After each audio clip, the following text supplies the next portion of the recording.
We all love the video game industry, it's why we're here, but that doesn't mean that we love everything about it. So let's take a look at them. As I'm Jules, this is WhatCulture.com, and these are 10 things that everyone hates about modern video games.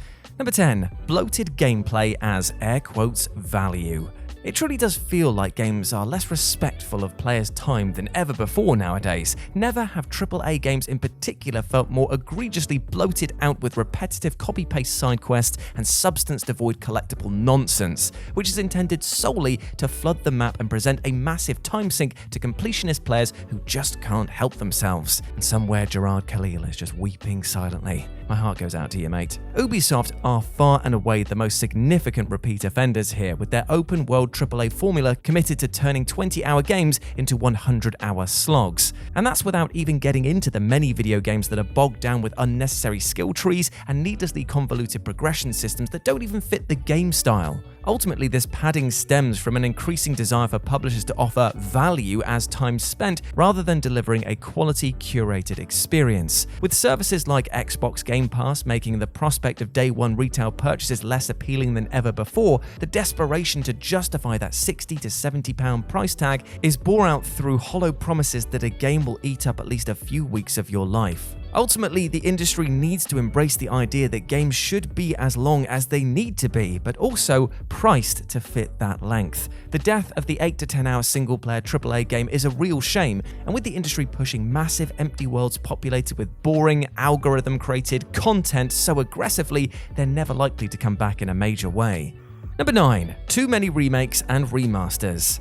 Though players have more choice and value at their hands than ever before, you'd scarcely know it from the exhausting number of remakes and remasters that are released every year. This is especially true in the AAA sphere, where it seems less risky to simply sell players nostalgia-soaked childhoods back to them rather than, come up with something new. That's not to say that all remakes and remasters are bad. Blue Point's Shadow of the Colossus remake was a major technical improvement for one. But when the industry considers glossing up games that came out barely 5 years ago, it feels like a lazy, cynical calculation. More than anything, it underlines a lack of creativity while taking time away from developers who could actually be coming up with something fresh. Gamers are, of course, themselves largely to blame here, as their nostalgia receptors can be so easily pressed to make them part with their cash. If this obsession with raking over the past wasn't profitable, publishers just simply wouldn't do it. Number 8. Always online requirements and performance-affecting DRM.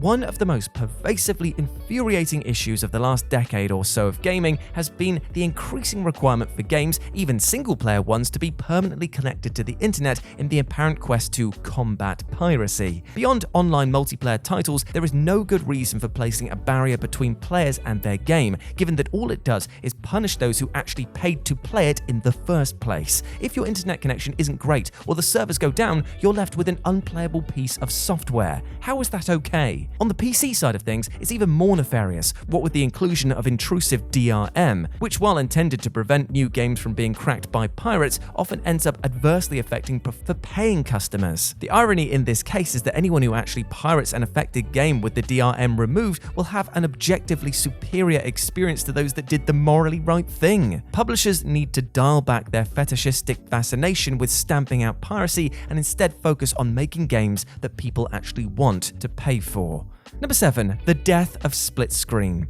As much as the technological advancement of video games has brought us so many amazing things, it's also taken something away, the irreplaceable fun of split-screen multiplayer. Now, while the appeal might be lost on the youngest gamers who only know of playing multiplayer games online with their friends, split-screen was of course the only way to play with your pals back in the day, as you all crowded around a single TV to do battle. Sadly, with the increasing ubiquity of easy online multiplayer over the last 15 years or so, developers have increasingly phased out split-screen modes, such that even major franchises can't be relied upon to offer local split-screen gameplay. For anyone with fond memories of playing games like GoldenEye, 007, Halo and Mario Kart split-screen, it's a shame that its inclusion is becoming scarcer with each passing year. Number 6. BULLSHOTS and misleading marketing. Publishers have proven time and time again that they will do whatever it takes to get your hard-earned cash, even flat out lying about what their game really looks like. Such is the cottage industry of BULLSHOTS, whereby publishers will release gameplay images and videos of upcoming releases that isn't in fact representative of what it will look like in players' hands. Perhaps the most infamous of all of these being Aliens Colonial Marines. Sometimes this is the result of the developers realizing that their original target visuals are just too high spec to perform consistently, resulting in them receiving downgrades before release, as occurred with Watch Dogs years after its stunning E3 original trailer dropped. Other times, publishers may simply just pay a photo artist to retouch raw gameplay materials to make them look more polished, misleading players into expecting a more visually robust experience. Despite publishers being dragged for this time and time again over the years, it's still extremely common in the AAA sphere. Really, the best thing that you can do to combat this is to not pre-order your games and wait for reviews to assure you that you're not being swindled. Number 5. Grotesquely large file sizes.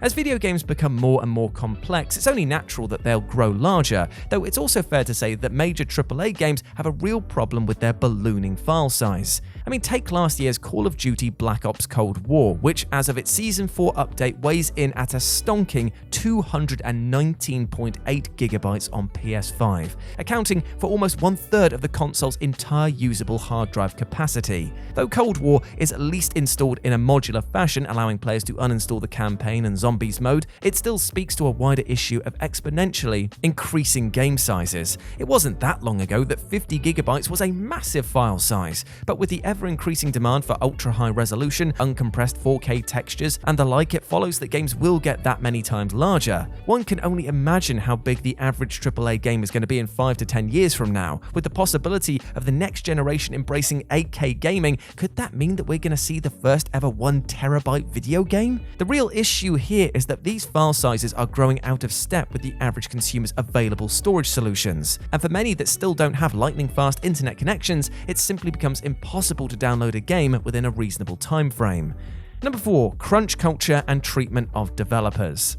Now, while there are certainly many gamers who don't pay much attention to the inner workings of the gaming industry, it's becoming increasingly difficult to ignore the flagrantly unjust working conditions inflicted upon many that are in the business. In recent years, there's been increasing pressure upon AAA developers in particular to avoid subjecting their employees to brutalizing crunch practices, whereby team members can be asked to work upwards of 100 hours per week in the lead up to a game going gold. The effects of crunch culture are far-reaching and extremely damaging to employees, ruining their mental well-being and potentially destroying relationships as they're unable to maintain a healthy work-life balance. The decades-long expectation that developers slog themselves away into a poor mental and physical state because making a video game is a privileged position is thankfully starting to die out, though the industry still has a long way to go to address crunch. Ubisoft has claimed lately that it's been able to produce the recent Assassin's Creed games free of massive crunch, all the while Rockstar and Naughty Dog have been thoroughly dragged for their brutal working conditions. The real solution to this is the formation of a game developers union, and while baby steps have already been made, it goes without saying that many publishers will actively do whatever it takes to prevent unionization. This is all without getting into how horribly fans can treat developers, because of course, nobody hates video games more than gamers themselves. Various employees working on Cyberpunk 2077, for instance, received death threats after the game was delayed last year, meaning that the senior game designer for the title had to remind fans that such behavior is completely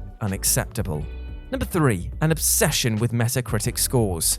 In much the same way that film fans obsess over the minutiae of Rotten Tomatoes scores, so too do gamers hang onto that single aggregated number assigned to a video game on Metacritic. Now, that isn't to say that the number can't be a useful guide when people want to determine whether a game's worth their money or not, but the fanatical fascination with the specific number often lurches into genuinely unsettling territory. So much does this one number mean to some people that they won't even consider playing a game with a score lower than, say, 80, and because of that apparent importance of Metacritic scores, publishers also buy into it. Almost a decade ago, it was famously reported that Fallout New Vegas developers Obsidian Entertainment had a performance bonus tied to the game's Metacritic score, and because they missed the target score by just 1 point, the team missed out on a hefty extra pay packet. There are surely many other unreported instances of such practices, underlying the industry's generally excessive, gross obsession with critical reception.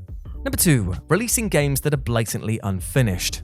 It's certainly a benefit to everyone that video games are no longer released as a one-and-done deal, whereby whatever ends up on the disc is as good as we're ever going to get. Online functionality allows games to receive patches, to fix bugs, and generally whip them into shape, though this framework is far too often abused as a crutch for publishers who push unfinished games to market. With publishers never wanting to disappoint shareholders, there's an enormous pressure on developers to deliver a functioning game before a deadline, and if it's good enough, then publishers will just lob it out of the door even if there's still plenty of work to be done. But good enough in a publisher's eyes isn't necessarily the same for the player. I mean, take Cyberpunk 2077, which suffered a catastrophic backlash when it released long before it was clearly ready. That didn't stop the title from selling 13 million copies in 2020 alone though, but CD Projekt Red are still fixing core aspects of the game. Once again, the only language that publishers understand is money, so the best thing that you can do for yourself and the industry is to not pre-order games on good faith and instead wait to see what day one reviews say. And number 1, microtransactions. The true scourge of modern video games above all else must surely be microtransactions, the integration of additional minor purchases for players which, in games like Fortnite and Grand Theft Auto Online, can add up to billions of dollars in revenue. Purely cosmetic MTXs aren't inherently an awful thing, though there's certainly a lot to be said for the predatory practices often employed by publishers to exploit players with addictive personalities and, of course, children. Then there's the fact that many microtransactions will actively grant players an advantage or allow them to skip through the grind, effectively becoming a form of pay-to-win gaming. Marvel's Avengers recently added paid XP boosts despite Crystal Dynamics originally promising that they never would do that, and a FIFA 21 player discovered that he'd have to spend £80,000 or 22,000 hours in order to obtain his ultimate team dream team. This all feels infinitely more gross given the recent pricing uplift applied to current-gen video games. If publishers truly aren't making enough dough from simply selling games and DLC, there are clearly major structural issues within the industry that need to be addressed. I've said many times before on podcasts and different videos,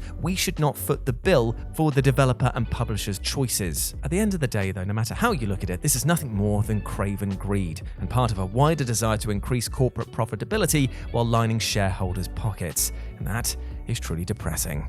And there we go, my friends. Those were 10 things that everyone hates about modern video games. I hope that you enjoyed that, and please let me know what you thought about it down in the comments section below. As always, I've been Jules. You can go follow me over on Twitter at RetroJ, or you can swing by Live and Let's Dice, where I do all of my streaming and Warhammer content outside of work, and it'd be great to see you over there. But before I go, I just want to say one thing. We discussed today a lot about things that we hate in the video game industry, but I don't want to end things on a negative note. I want you to go out there with love in your hearts instead of hate. Treat yourself with the love and respect that I know that you deserve, because you're a massive legend. You deserve all the best things in life: love, happiness, and success. And I hope you achieve those life goals today, or at least in the near future. Now go out there and smash it, you big ledge. As always, I've been Jules. You have been awesome. Never forget that. And I'll speak to you soon.